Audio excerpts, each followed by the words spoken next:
Linggo pa raw nung lumikas ang ilang residente ng Compostela Valley, ang hindi nila inasahan, mismo ang evacuation centers ang napinsala ng matinding baha. May report si John Consulta. Kalunos-lunos ang natatnan ng GMA News kagabi sa bayan ng New Bataan, Compostela Valley.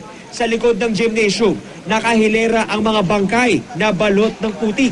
Walang kalaban-laban sa rumagasang baha.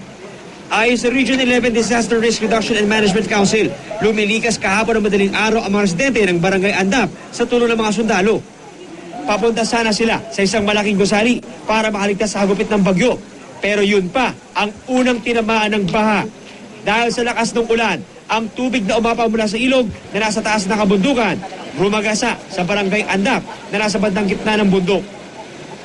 Ayon kay Compostela Valley Governor Arturo Uy, nitong araw ng linggo pa sinimulan ang paglilikas sa mga residente dahil sa bagyong Pablo.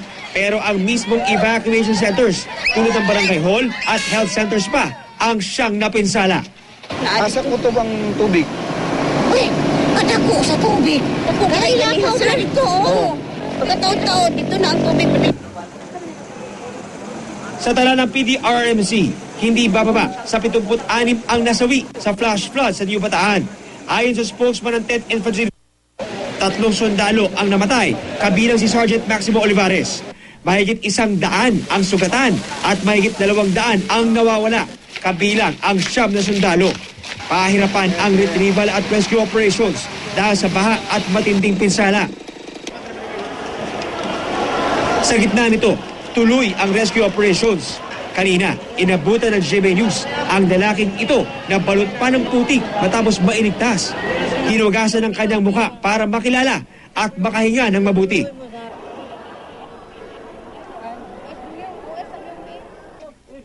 Kabilang din sa mga sugatan ang sundalong sina Rayboy Barakia, Danjery Swain at Alex Marvin Diazeta. Sa bayan ng Monte Vista, nakaligtas nga ang mga residente. Problema naman nila ang labis na pagkagutom. At dahil apektado ang kanilang kabuhayan, wala na nagawa ang ilan kundi ang mamalimos sa mga motorista. Sa bawat tulong, ganun na lang ang saya't pasasalamat. Ang napadaang delivery truck ng saging, nagbagad ng loob din sa mga biktima ng bagyo na ilang araw ding hindi kumakain. John Consulta, GMA News.